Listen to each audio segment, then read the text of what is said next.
Sebelumnya kami buka terlebih dahulu. Assalamualaikum warahmatullahi wabarakatuh. Yang kami hormati Bapak Sabda Ilman Eskom MSCS selaku dosen pengampu mata kuliah Analisis dan Desain Sistem Informasi kelas A. Kami dari kelompok satu. Di sini kami akan mempresentasikan hasil PowerPoint kami terkait SDLC dengan metode Agile Model.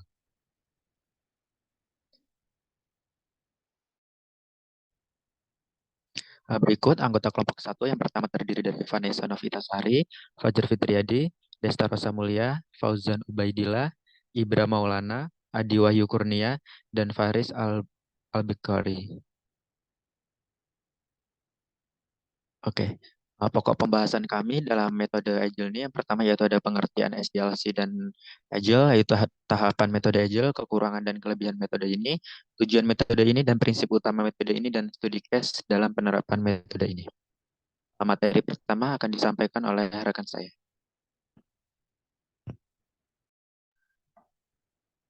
Yang pertama yaitu pengertian SDLC.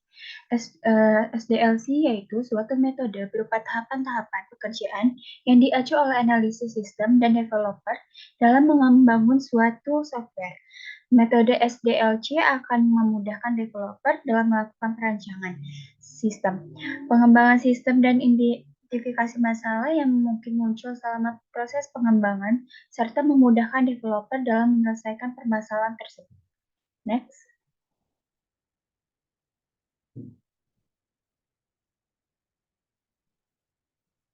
Adapun jenis-jenis dari metode SDLC itu sendiri terdapat ada 6, yaitu yang pertama ada Agile, yang kedua Waterfall, yang ketiga V-Shape, yang keempat iteratif, yang kelima Big Bang Model, dan yang keenam ada Spiral. Next. Di sini kita akan membahas tentang Agile itu sendiri. Agile adalah yaitu Agile Software Development adalah metodologi pengembangan software yang didasarkan pada proses pengerjaan yang dilakukan berulang di mana aturan dan solusi yang disepakati dilakukan dengan kolaborasi antar tiap tim secara terorganisir dan terstruktur. Agile Development sendiri adalah mode pengembangan perangkat lunak dalam jangka pendek, kemudian membutuhkan adaptasi yang cepat dalam mengatasi setiap perubahan. Nilai terpenting dari Agile Development ini adalah memungkinkan sebuah tim dalam mengambil keputusan dengan cepat, kualitas dan prediksi yang baik, serta memiliki potensi yang baik dalam menangani setiap perubahan. Selanjutnya akan dijelaskan oleh rekan saya.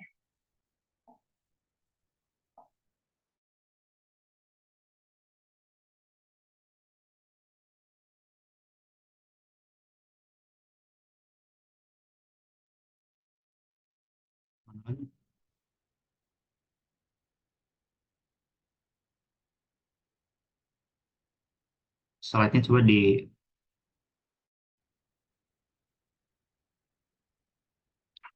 baiklah. Selanjutnya merupakan tahapan-tahapan dalam metode Agile. Seperti yang bisa dilihat pada tahap pertama, metode Agile itu terdapat perencanaan. Pada tahap perencanaan ini emang developer itu merancang kebutuhan pengguna untuk melihat kebutuhan pengguna terhadap perangkat lunak tersebut. Kemudian tahapan selanjutnya adalah implementasi, di mana terjadi tahap pengkodean, tahap programming pada perangkat lunak tersebut. Kemudian tahap ketiga adalah tahap testing, di mana uji coba perangkat lunak itu terjadi untuk ngecek atau melihat adanya bug pada perangkat lunak. Kemudian selanjutnya ada tahap dokumentasi, di mana hasil uji testing itu dicatat dan datanya akan digunakan pada saat testing selanjutnya. Kemudian tahap kelima ada deployment, di mana perilisan perangkat lunak setelah pengujian atau dideploy, dia dirilis. Kemudian yang terakhir ada tahap maintenance, di mana tahap perangkat lunak itu jadi dirawat atau di maintenance secara rutin berkala. Nah,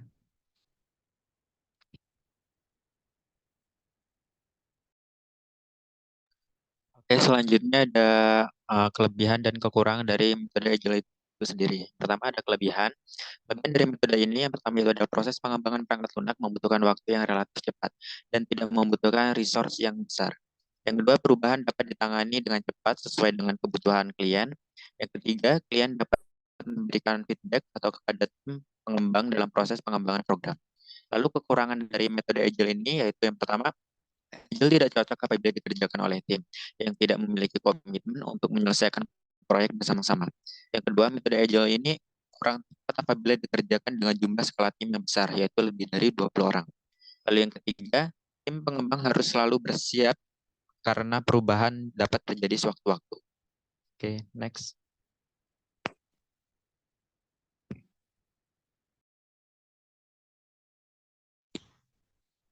Selanjutnya ada tujuan metode Agile.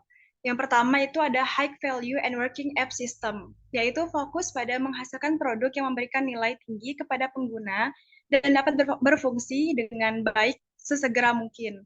Terus yang kedua ada Iterative, Incremental, and Evolutionary. Maksudnya proses pengembangan dengan metode Agile ini yang berulang-ulang, bertahap, dan terus berkembang. Produk yang dikembangkan dalam siklus pendek yang disebut iterasi, dengan setiap iterasi menambahkan nilai baru dan memperbaiki produk berdasarkan umpan balik. Yang ketiga ada cost control and value driven development, yaitu mengendalikan biaya dengan fokus pada pengembangan fitur yang memberikan nilai terbesar kepada pelanggan. Ini memastikan bahwa sumber daya digunakan secara efisien untuk mencapai hasil yang diinginkan. Selanjutnya ada high quality production, mengutamakan kualitas dalam setiap aspek pengembangan produk dari perencanaan hingga implementasi. Ini mencakup pengujian berkala, kode bersih, dan pemeliharaan yang terus-menerus untuk memastikan produk yang dihasilkan berkualitas tinggi. Terus yang kelima ada flexible and risk management. Fleksibel dalam menghadapi perubahan kebutuhan atau situasi yang tidak terduga, serta mengelola risiko secara proaktif. Tim juga harus siap untuk menyesuaikan rencana dan strategi mereka sesuai dengan perubahan yang terjadi. Yang keenam ada collaboration, yaitu kerjasama aktif antara semua pemangku kepentingan termasuk pengembang, pengguna, dan pemilik produk. Kolaborasi yang kuat memungkinkan tim untuk memahami kebutuhan pengguna dengan lebih baik dan menghasilkan solusi yang lebih baik. Selanjutnya yang ketujuh ada self-organizing, self-managing team, yaitu tim yang memiliki kemampuan untuk mengatur diri sendiri dan mengelola tugas mereka tanpa supervisi langsung. Ini memungkinkan untuk merespon cepat terhadap perubahan dan inovasi yang lebih besar dalam pendekatan pengembangan produk. Next akan dijelaskan oleh rekan saya. Selanjutnya yaitu prinsip utama metode Agile. Agile mengutamakan kepuasan konsumen sebagai prioritasnya secara berkesinambungan saat memproduksi perangkat lunak dari awal. Kedua, Agile terbuka pada semua perubahan di tengah proses pengembangan perangkat lunak hingga akhir.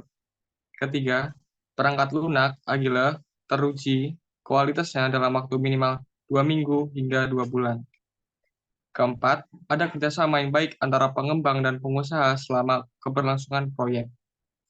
Kelima, Agile membutuhkan personal pendukung yang bermotivasi tinggi agar proyek bisa selesai dengan efisien dan efektif.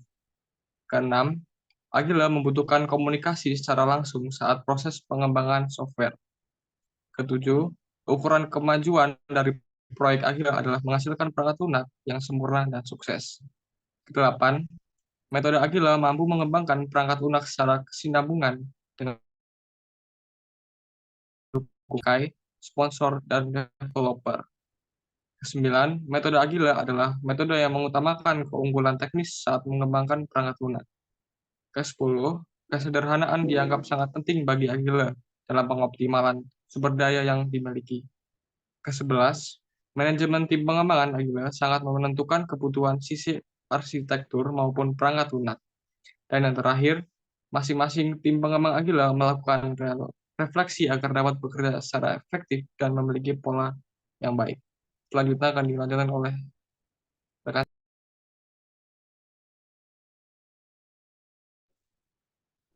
Baik, selanjutnya yaitu faktor manusia dalam metode agil. Yang pertama itu ada kompetensi, yaitu keterampilan dalam membangun dan pengetahuan tentang proses membangun suatu proses. Yang kedua ada fokus. Maksud dari fokus ini yaitu memiliki fokus yang sama sekalipun peran dalam suatu tim itu terdapat perbedaan. Kemudian yang ketiga ada kolaborasi, yaitu terdapat kerjasama dengan klien, anggota tim, dan juga manajer. Yang keempat, manajemen diri, yaitu tim mengatur diri untuk menyelesaikan proyek, mengatur proses untuk disesuaikan dengan lingkungannya. Kemudian tim menjadwal dirinya untuk menyerahkan hasilnya. Kemudian yang kelima ada kemampuan mengambil keputusan, yaitu tim pembangun memiliki otonomi dalam pengambilan keputusan terkait teknis dan proyek. Kemudian yang keenam, kemampuan fuzzy problem solving, yaitu mampu memilah masalah yang penting untuk dipecahkan baik segera ataupun nanti. Kemudian yang terakhir yaitu saling percaya dan hormat. Kekompakan tim yang didukung oleh rasa percaya dan saling menghargai satu sama lain. Selanjutnya akan dijelaskan oleh rekan saya.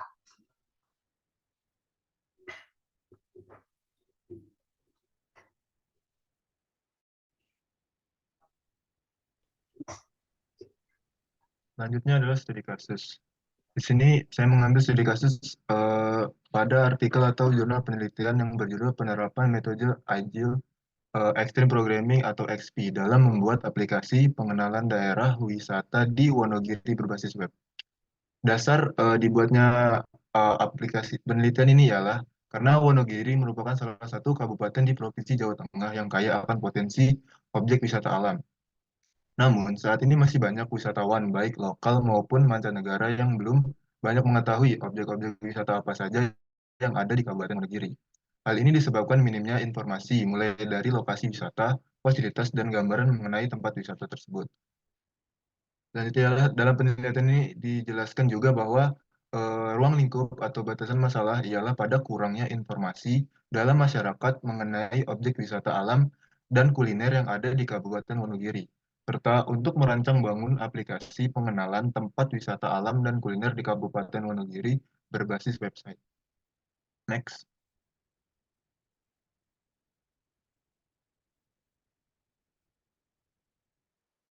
Pada penelitian ini kami mengambil bagian hasil dan pembahasan, yang mana tahap perancangan sistem atau desain. Pada tahap perancangan sistem atau desain menggunakan Unified Modeling Language atau UML. Unified Modeling Language ialah suatu metode dalam permodelan secara visual yang digunakan sebagai sarana perancangan sistem berorientasi objek. Dalam Unified Modeling System ada beberapa diagram yang di dalamnya, yaitu yang pertama ialah use case diagram. Use case diagram adalah jenis diagram yang menggambarkan hubungan interaksi antara sistem dan aktor. Use case diagram dapat mendeskripsikan use case diagram dapat mendeskripsikan tipe interaksi antara si pengguna sistem dengan sistemnya. Pada kasus ini use case diagram yang digunakan ialah dengan dua aktor yang berperan sebagai admin dan user. Admin merupakan pengguna yang dapat menghapus, menambah, dan mengedit data yang ada dalam sistem. Sedangkan user hanya pengguna biasa yang dapat melihat informasi pada halaman beranda. Next.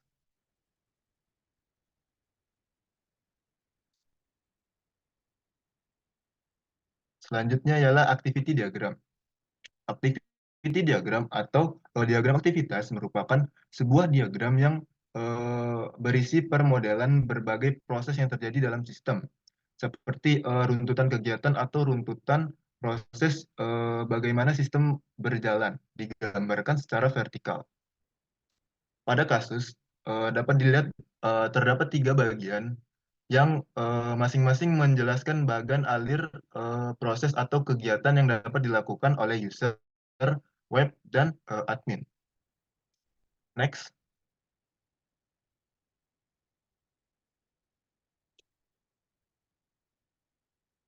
Selanjutnya adalah kelas diagram.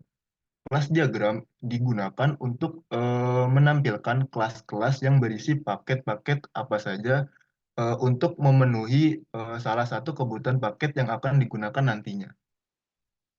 Dalam kasus digambarkan terdapat 5 kelas yang mana admin sebagai pusatnya yang dapat mengatur atau mengedit kelas-kelas lain seperti artikel dan kuliner. Selanjutnya.